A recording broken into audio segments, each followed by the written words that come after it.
To small spherical metal ball, दो spherical metal balls है having equal masses, दोनों का मास इक्वल है, are made from materials of density ρ1 and ρ2, इसे ρ1 से और इसे ρ2 से बनाया गया है, ρ1 में ρ2 में रिलेशन है, and have radii of 1 millimetre, इसका रेडियाई 1 मिलीमीटर है और एक का 2 मिलीमीटर है।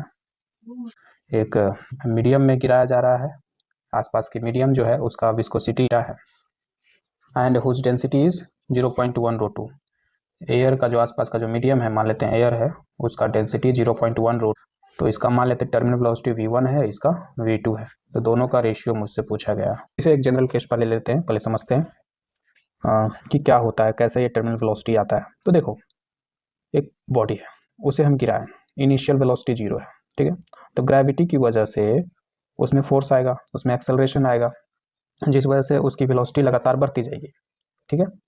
अब एक आसपास एक मीडियम में है, फ्लूइड में है, ठीक है, फ्लूइड में जैसे कोई बॉडी ऑब्जेक्ट पानी में होता है तो पानी उस पर ऊपर की ओर फोर्स लगाता है, वैसे ही ये एयर में है, तो एयर भी इस पे ऊपर की ओर फोर्स लगाएगा और उस फोर्स को हम कहते हैं बायंट फोर्स। ये बायंट फोर्स इंडिपेंडेंट होता है ऑब्जेक्ट के वेलोसिटी से, वेलोसिटी रुका हुआ हो या चल रहा हो उतना ही फोर्स लगेगा दोनों केस में। पर एक और तरह का फोर्स होता है, ये जो आसपास जो मीडियम है वो जब बॉडी मूव करने लगता है तो ये आसपास के मीडियम और इस बॉडी के बीच एक फ्रिक्शन होता है, एक रिलेटिव मोशन होता है जिसकी वजह से फ्रिक्शन होता है।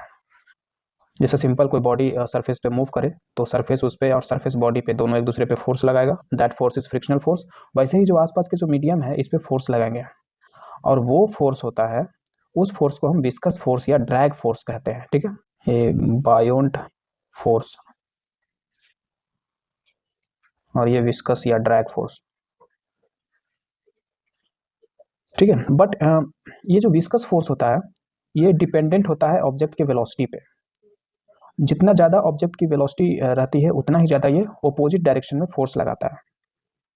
इसलिए इसका जो फॉर्मूला होता है ये होता है 6 pi eta r v, v is the velocity of object, time पे जितना वेलोसिटी उतना ही उसी के प्रोपोर्शनल में फोर्स भी लगाएगा, ठीक है।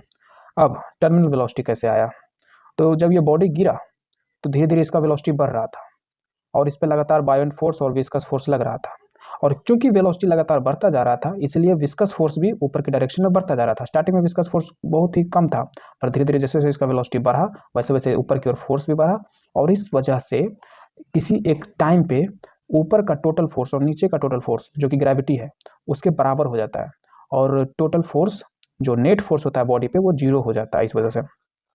तो उस समय जब नेट फोर्स 0 हो जाएगा उस समय तो कोई एक्सेलरेशन भी नहीं रहेगा, और जब एक्सेलरेशन भी नहीं रहेगा तो उस समय जो भी वेलोसिटी रहा होगा उतना ही वेलोसिटी से नीचे गिरता रहेगा, वेलोसिटी में बढ़ोतरी नहीं होगी। ये है सिचुएशन।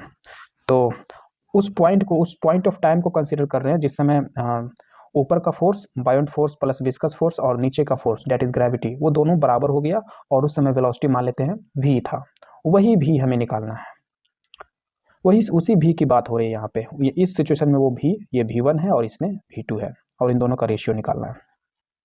तो mg नेट फोर्स नीचे की ओर, बायोंट फोर्स ऊपर की ओर, विस्कस फोर्स ऊपर की ओर, इस तरीके से फ्री बॉडी डायग्राम से इक्वेशन लिया है। अब फॉर बॉडी या स्फीयर 1 इसके लिए फॉर्मूला लिखते हैं, तो इसका मास कितना होगा, तो डेंसिटी इंटू वॉल्यूम, तो डेंसिटी कितना है ρ1, वॉल्यूम कितना है इसका 4/3 पाई आर क्यू, और जी ये हो गया टोटल मास इंटू जी। बायोंट फोर्स इसका निकालते हैं। बायोंट फोर्स क्या होता है, तो ये आर्किमिडीज प्रिंसिपल से पता ही होगा कि कोई बॉडी अगर फ्लूइड को डिस्प्लेस करता है तो वही जो डिस्प्लेस्ड फ्लूइड है उस बॉडी पे फोर्स लगाता है, और कितना फोर्स लगाता है, तो जितना उस डिस्प्लेस्ड फ्लूइड का वेट होता है उतना ही फोर्स उस बॉडी पे लगाता है, ठीक है। जैसे कि मान लो यहाँ पे अभी बहुत सारे एयर थे, ठीक है, अब यहाँ पे एक स्फीयर आ गया, ठीक है, तो जहाँ पे एयर था वहाँ पे स्फीयर आ गया तो वहाँ का एयर तो डिस्प्लेस्ड हो गए, तो उसके मास मान लो m रहा होगा, ठीक है, मास ऑफ एयर, उसका मास मान लेते हैं ये है।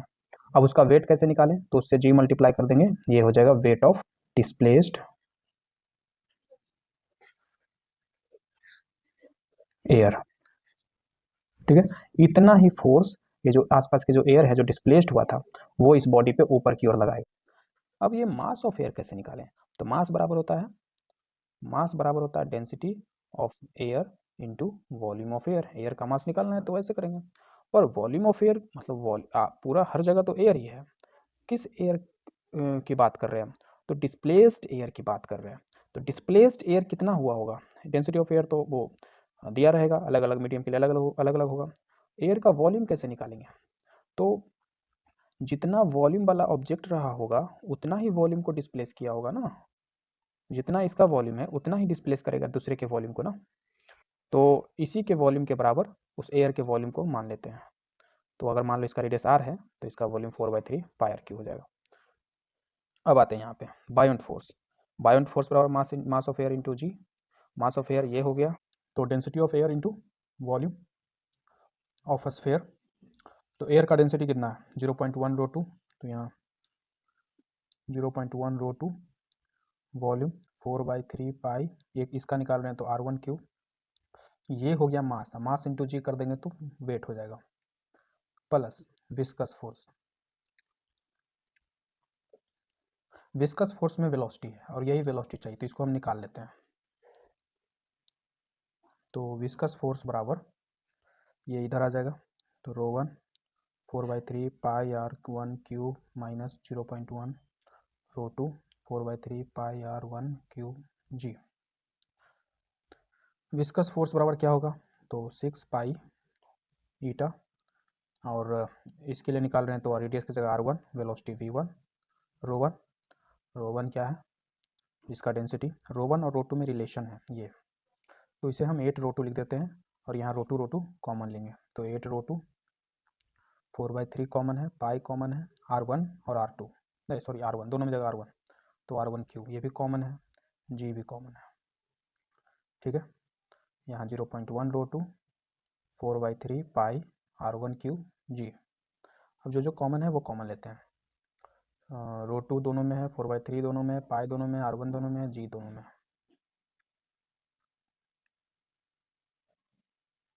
यहाँ बच गया 8 और यहाँ बच गया 0.1, तो 8 माइनस 0.1 6 पाई ईटा r1 v1, ठीक है। ये बना 4 स्फीयर 4 बॉडी 1, ठीक है। अगर हम यही काम बॉडी 2 के लिए करते हैं तो ऐसा ही वो भी बनेगा, 6 पाई उसमें 6 उसमें भी रहेगा, पाई ईटा r1 की जगह उसमें r2 रहेगा, ठीक है, रेडियस 2, वेलोसिटी v1 की जगह v2 रहेगा, ठीक है। और ये रो2 कहाँ से आया था? यहाँ से, ये यहाँ से, ये क्यों आया? तो डेंसिटी ऑफ ये यहाँ से, ये क्या है? तो mass of a body into g, ठीक है। तो इसकी जगह रो1 लिखें तो हम यहाँ पे मेरा बॉडी ये है तो रो2 लिखेंगे, है ना, रो2 लिखेंगे, और यहाँ पे रो2 लिखेंगे 4/3 दोनों में ही होगा, पाई दोनों में होगा, रो2 दोनों में होगा क्या?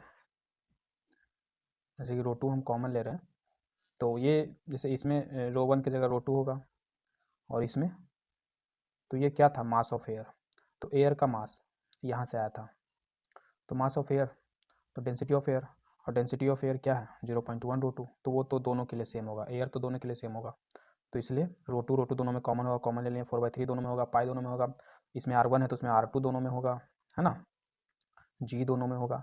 यहाँ बचेगा क्या?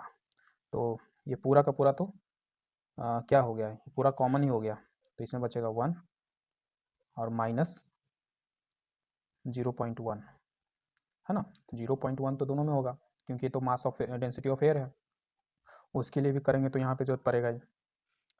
और जैसे यहाँ पे रो1 था वैसे यहाँ पे रो2 रहेगा, रो1 8 रो2 था तो 8 कॉमन नहीं था तो 8 बच गया, और रो2 में तो यहाँ पे भी रो2 यहाँ पे भी रो2 तो रो2 कॉमन ले लिए, ठीक है। ये हम समय बचाने के लिए किए हैं ऐसे, ठीक है। आप अगर चाहो तो जैसा हम इसे बनाया वैसे इसे बना सकते हैं। अब इन दोनों को डिवाइड करते हैं, तो जब इन दोनों को डिवाइड करेंगे तो देखिए कटेगा, ठीक है, बचेगा r1 और ये r³ कटेगा तो यहाँ r² हो जाएगा, r2 यहाँ पे कटेगा तो r² हो जाएगा, तो यहाँ हो जाएगा v1, अच्छा यहाँ v2 होगा, हाँ मीडियम 2 के लिए कर रहे हैं ना तो उसका टर्मिनल वेलोसिटी अलग होगा, तो v1/v2 यहाँ पे रो2 कट गया, 4/3 पाई जी, तो r1² बाई r2², 8 माइनस 0.1 हो जाएगा 7.9, 1 माइनस 0.1 हो जाएगा 0.9। R1 क्या था मेरा 1, R1 और R2 में रिलेशन है 2R2 है ना, नहीं R2 is equal to 2R1, एक 1 मिलीमीटर तो एक 2 मिलीमीटर है, ठीक है। R2 is equal to 2R1, तो यहाँ R2 की जगह हम 2R1 रखें तो R1 स्क्वायर, यहाँ 2R1 रखें तो 4R1 स्क्वायर हो जाएगा। 7.9 पॉइंट हटाएंगे तो 779/9, और ये R1 स्क्वायर खत्म होगा तो 79/9 4 जा 36 इज इक्वल टू V1/V2। तो ये आया रेशियो। इस हिसाब से इसका ऑप्शन डी हो जाना चाहिए।